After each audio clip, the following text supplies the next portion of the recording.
이러면 손흥민한테 남아달라고 부탁해야 하는 거 아닌가. 자신만만하게 추진하던 다니엘 레비 토트넘 호스퍼 회장과 토마스 프랭크 감독의 계획이 붕괴될 판입니다. 여름 이적 시장에서 노쇠와 기미를 보이는 손흥민을 비싸게 팔아치우고 거기서 발생하는 이적료 수익으로 젊고 재능 있는 윙어를 영입해 스쿼드를 개편하겠다는 계획이었습니다. 그런데 이 계획이 다 틀어졌습니다. 경쟁팀보다 더 큰 이적료를 제시했는데 정작 선수가 오지 않겠다고 선을 긋는가 하면 영입할 것으로 생각했던 선수는 돌연 소속팀과 장기 재계약을 맺었습니다. 이대로 이적 시장이 마무리된다면 토트넘은 손흥민에게 떠나지 말아달라고 간청을 해야 할 수도 있는 상황입니다. 토트넘이 영입 1순위와 2순위로 여겼던 브라이언 음베모와 앙투안 세메뇨가 모두 토트넘에 오지 않을 전망입니다. 음베모는 아직 거취가 확정되지 않았지만 세메뇨는 결판이 났습니다. 현재 소속팀 본머스에 남습니다. 본머스 구단은 2일 공식 홈페이지를 통해 세메뇨와 2030년 여름까지 새로운 장기 계약을 체결했다고 발표했습니다. 토트넘은 확실히 닥쳤던 게 신세가 되어버렸습니다. 가나 축구대표팀 윙어 출신인 세메뇨는 2022년도 시즌 본머스에 합류해 팀의 핵심 공격 자원으로 자리 잡았습니다. 첫 시즌에는 11경기에 나와 한 골밖에 넣지 못했으나 본격적인 풀타임 시즌인 2023년도 시즌에 36경기에 나와 8골, 3도움으로 두 자릿수 공격 포인트를 달성했습니다. 이번 시즌에는 42경기에 나와 13골, 7도움으로 한 단계 더 성장했습니다. 무엇보다 세메뇨는 20대 중반으로 아직 최전성기가 열리지 않았습니다. 그래서 토트넘이 더욱 탐을 냈습니다. 토트넘은 손흥민과 결별을 준비하며 젊은 대체 윙어들에게 관심을 보이고 있었습니다. 세메뇨에 대한 토트넘의 관심은 노골적이었습니다. 세메뇨를 영입할 수 있다는 자신감에 차 있었습니다. 오죽하면 유럽 축구 매체 DR 스포츠가 지난 1일 발표한 토트넘의 다음 시즌 스쿼드에서도 세메뇨가 손흥민 자리인 왼쪽 윙 포워드로 배치될 정도였습니다. 커트 오프사이드, 팀토크 등 영국 매체도 꾸준히 세메뇨가 손흥민의 후계자가 될 수 있다는 보도를 내놨습니다. 하지만 이런 토트넘의 자신감은 허황된 것이었습니다. 세메뇨는 본머스를 떠나지 않기로 했습니다. 토트넘은 세메뇨의 충성심을 간과했습니다. 세메뇨는 재계약 소감으로 난 본머스에서 경기장 안팎으로 정말 많이 성장했다. 프리시즌 복귀를 앞두고 계약을 연장하게 돼 매우 기쁘다고 진심 어린 소감을 밝히며 게임이 끝났습니다. 이에 앞서 토트넘이 영입 1순위로 여겼던 브라이언 음베모도 사실상 실패인데요. 음베모는 프랭크 감독이 브렌트포드 시절 발탁해 EPL 정상급 윙어로 키워낸 선수입니다.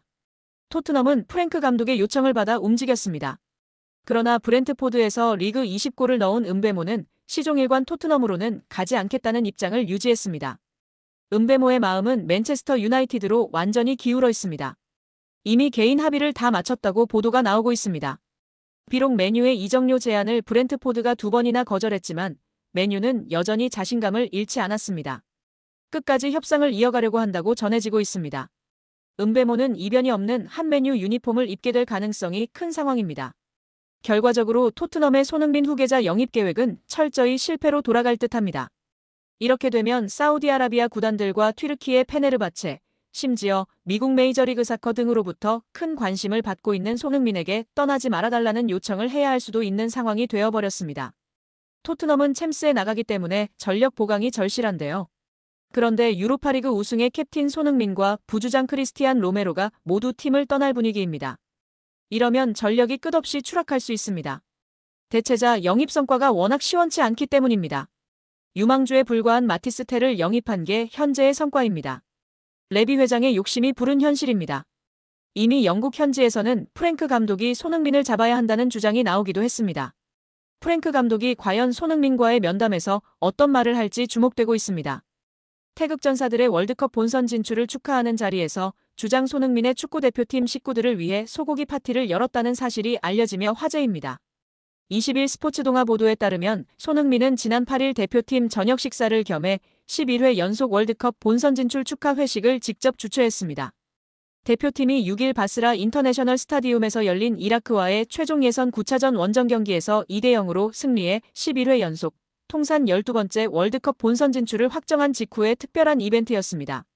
이 자리에는 26명의 대표팀 선수들을 포함해 코치진과 지원 스태프, 대한축구협회 직원들까지 총 60여 명이 함께했습니다. 약 2천만 원의 비용이 나온 이 회식은 손흥민이 전액 결제한 것으로 알려졌습니다.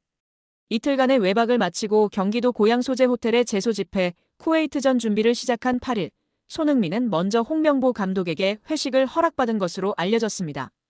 축구협회가 선수 26명만을 위한 식당을 예약했으나 손흥민이 대표팀과 동행하는 모든 구성원과 함께 나누길 원했던 것으로 전해졌습니다. 토트넘의 에이스 손흥민은 언제나 태극마크에 진심을 다해왔습니다. 축구 국가대표팀에 부름이 있으면 어떤 상황에서도 최우선으로 응답했는데요.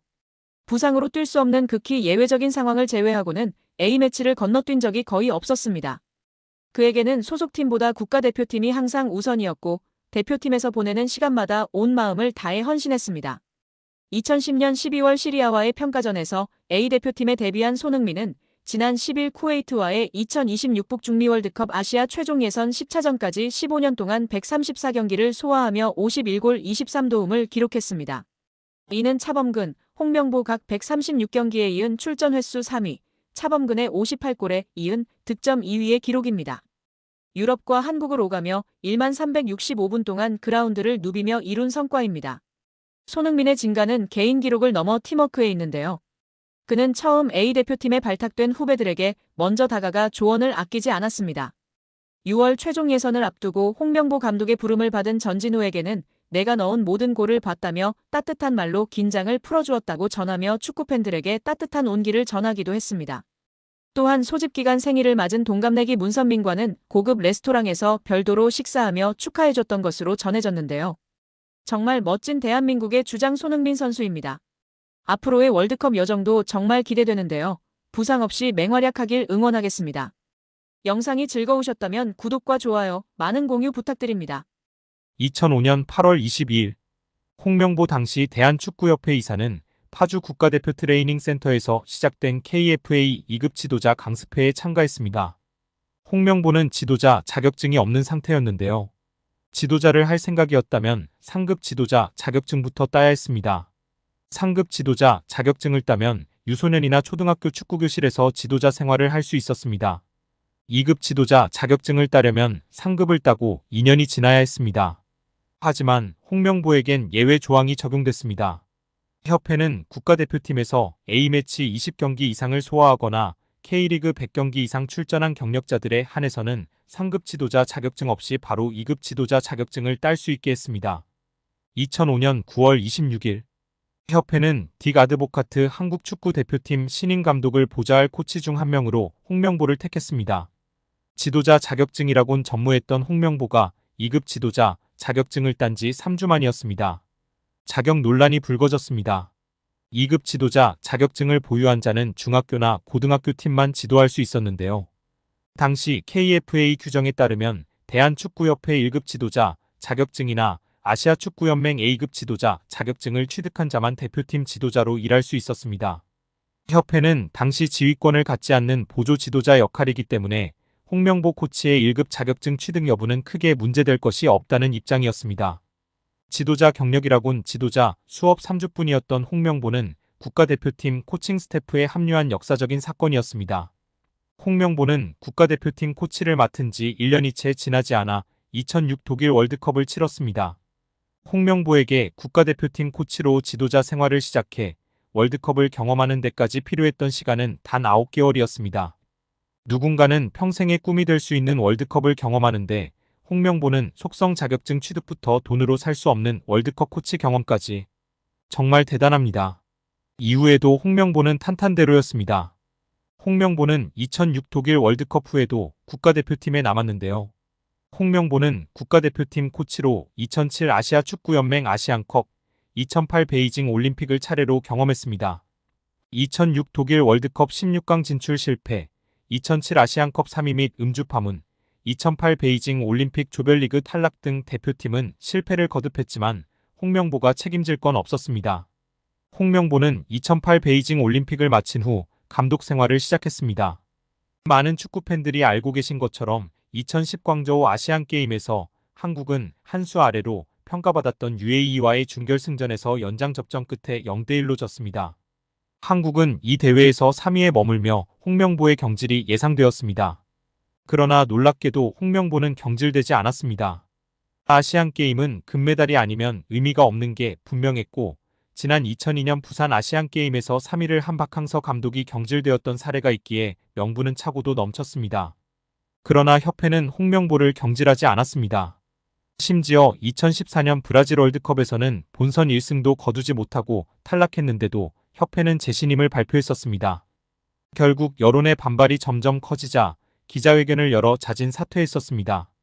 이후 협회는 2017년 홍명보를 행정총괄 책임자인 전무이사로 내정했습니다. 당시 홍명보는 행정 경험이 전무했었습니다. 이렇게 협회와 홍명보는 아주 끈끈한 관계였으며 증명 없이도 임기를 보장받았었고 낙하산으로만 채용되었던 홍명보였습니다. 이번에도 프리패스로 채용된 것도 홍명보는 뭐 자연스러웠을 겁니다. 홍명보는 나를 버렸다. 이젠 대한민국 축구밖에 없다고 하며 대표팀 감독을 승낙했다고 밝혔었는데요. 홍명보가 버린 건 자신이 아닌 울산입니다. 울산은 3년 재계약을 맺은 지 1년도 지나지 않은 감독을 협회에 내어주면서 상처만 남겼습니다. 홍명보는 대표팀 감독으로 실력은 물론이거니와 도의 신의를 저버리는 인성도 문제가 있는 감독입니다. 속히 선임 취소 혹은 자진 사퇴만이 답입니다.